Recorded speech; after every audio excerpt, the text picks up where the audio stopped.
Bueno, señores, hoy el Ministerio de Industria y Comercio, que ahora se llama Ministerio de Industria, Comercio y MIPIMES, hoy en Santiago de los Caballeros, el ministro de Industria y Comercio pues anunció que la aprobación de 15 nuevas empresas de Zona Franca. Esto fue en una reunión hoy del Consejo de Zona Franca que se llevó a cabo en el norte del país. 15 nuevas empresas de Zonas Francas ya aprobadas en lo que va de año para instalarse en la República Dominicana. Esas 15 nuevas empresas, estamos hablando de una inversión de 3.614.3 millones de dólares. Y estamos hablando de la generación de unos 1.545 empleos adicionales. Si pues unimos este dato al que ofreció el presidente Danilo Medina en su rendición de cuentas, el año pasado fueron 52 nuevas empresas de Zona Franca, 8 nuevos parques industriales de Zona Franca, ingresos adicionales, estamos hablando de 17.000 nuevos empleos e ingresos adicionales a la economía por más de 62 millones de dólares. Entonces, esto es muy importante porque tanto el sector Zona Franca como el sector del turismo, pues han venido expresando un progreso constante. En el caso del turismo, el año pasado, pues se totalizaron los 6 millones de turistas, 400.000 más que en el año 2015, y en términos de lo que esto representa para la economía es sumamente importante, porque estos son sectores de la economía privada y están reflejando lo que está ocurriendo con otras áreas de la economía. Entonces esto explica en sentido general también por qué la economía dominicana sigue a la cabeza en la región, 6.6% de crecimiento, con niveles de inflación sumamente controlados. Si nosotros mantenemos esas virtudes, una serie de riesgos, que lo tenemos desde luego, y muchos de los cuales algunos no dependen de lo que hagamos o dejemos de hacer en la República Dominicana.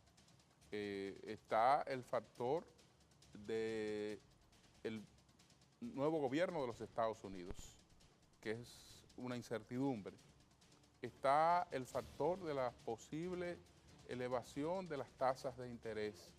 Eso también podría perjudicar a nuestra economía, y la posible subida en los precios del petróleo. Esos tres factores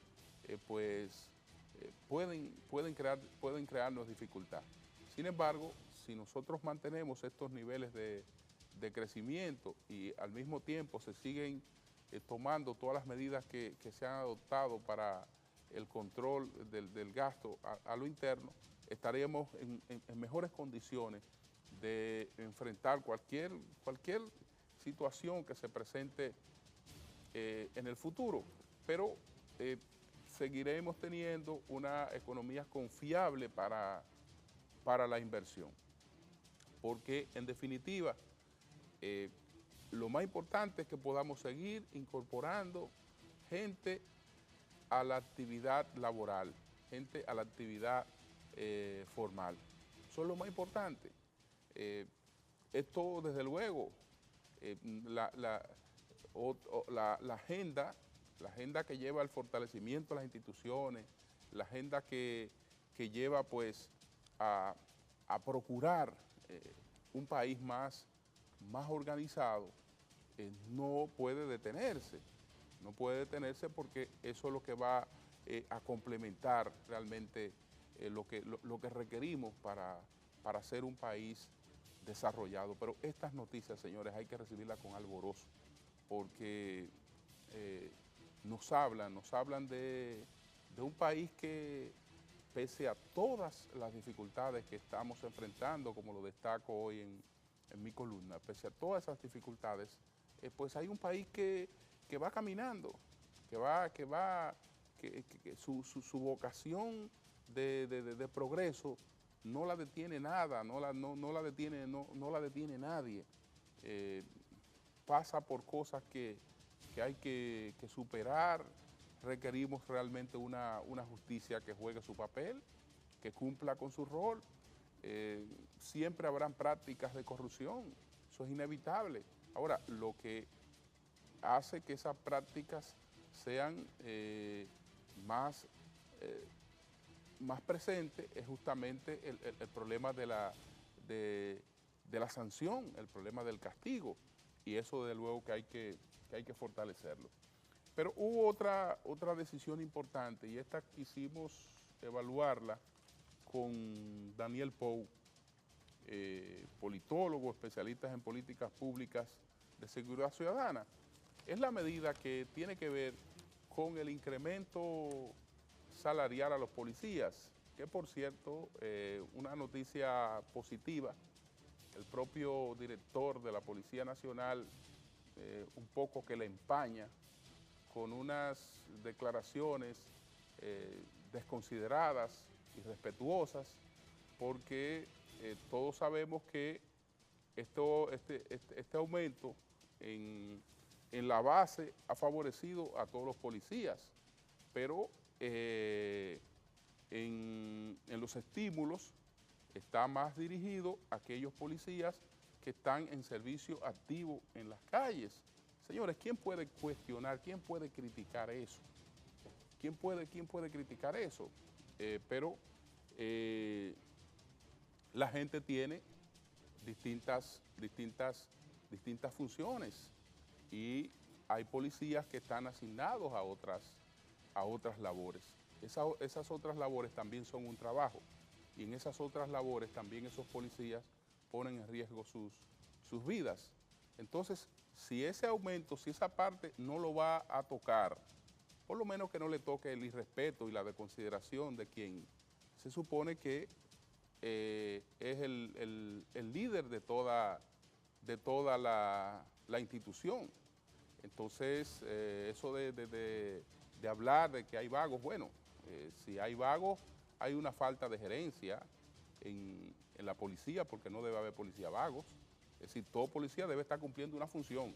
O usted está aquí en servicio activo, o si se ha considerado que usted debe desempeñar otra función o se le ha asignado a otra función, usted está cumpliendo con otra función.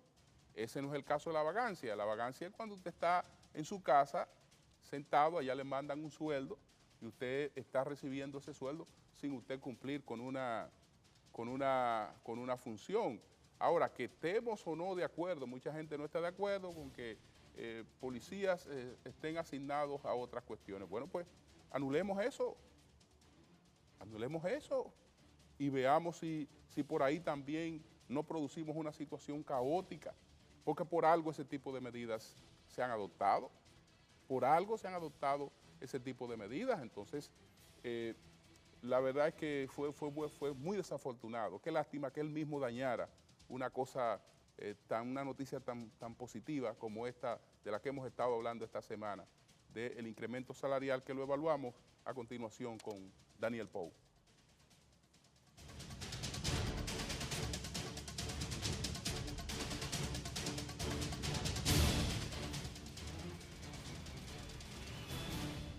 ¿Qué piensa del incremento del salario base a todos los policías y de los incentivos para los que patrullan las calles? Bueno, desde hace mucho tiempo yo he venido proclamando que en la policía tenía que establecerse un sistema de pago, de retribución más justo para todos aquellos policías que realmente desempeñan una labor de interés para la sociedad. Creo que esta iniciativa, aunque no es suficiente aún, es un paso de avance para que en la policía se vayan poniendo cada pieza en el escaque que le corresponde. Sobre todo que bajo el viejo régimen de especialismo, en la policía se había creado un desorden terrible que auspiciaba una estructura clientelar y que por lo general solo servía para que esos incentivos que muchas veces cuadruplicaban el salario base de los oficiales, pues constituyeran una claque de preferencias en torno al jefe de turno. También había señalado que si el gobierno necesitaba identificar recursos para incrementarle el salario a los policías de a pie, a esos que patrullan nuestras calles, que amanecen en ellas, aguantando todas las inclemencias de lo que significa la calle en República Dominicana, ese nicho de incentivos y especialismos que se aplicaba a una élite dentro de la policía, ofrecía los recursos suficientes para que se iniciara el proceso de dignificación de los policías que día a día dejan su piel en nuestras calles, haciendo una labor de seguridad, sobre todo en lo que respecta a la parte preventiva y a la persecución. ¿Qué debe pasar con los agentes policiales que están en otras funciones, a los que el director de la Policía Nacional llama vagos? Bueno, creo que el término de vagos es un término impropio. Lo que yo le pedía desde el año pasado, desde el inicio del año pasado, al señor presidente de la República, era que se hiciera una auditoría de personal, porque en la policía existía un sistema como si fuera una suerte de becas, donde hijos de funcionarios civiles y militares y de la estructura de la policía, pues estaban contemplados en la nómina de la policía devengando salarios sin desempeñar ningún tipo de función. Es indignante que una persona que no les rinde un servicio a una institución pues tenga salarios de esa institución bajo la excusa de que están cargados a determinados oficiales. Creo que los policías no deben de estar cargados a oficiales, los policías deben estar cargados a organismos de la policía, y los que dirigen esos organismos tienen que responder por las conductas de esas personas que están en su ámbito. Creo que ha llegado el momento preciso, justo, para que este punto de vista se imponga en la policía y se elimine esa discrecionalidad de que hablaba el presidente de la República, que siempre he señalado y soy consistente con mi posición de que es una discrecionalidad perversa. ¿En qué medida esa mejoría salarial y otros incentivos pueden contribuir con la mejoría en la seguridad ciudadana? Bueno, mire, la dignificación de la carrera policial por los incentivos es un aspecto importante porque consolida el espíritu de cuerpo y consolida pues el sentido de pertenencia a la institución y pues permite que en la policía no se tengan determinadas exigencias, porque los policías pues muchas veces ni siquiera pueden cumplir con su cometido por la falta de recursos y por las cargas personales que implican no devengar un salario más digno. Ahora bien, eso no es suficiente. Ahora hay que empezar a especializar policía, a capacitarlos, a ir colocando a cada policía en la estructura que le debe corresponder en función de sus capacidades y sus potencialidades, e iniciar un proceso de capacitación intenso, controlado, con evaluaciones eficaces y eficientes que permitan identificar las diferentes funciones que deben de ocupar esos miembros de la Policía Nacional en función de sus capacidades y en función de sus potencialidades.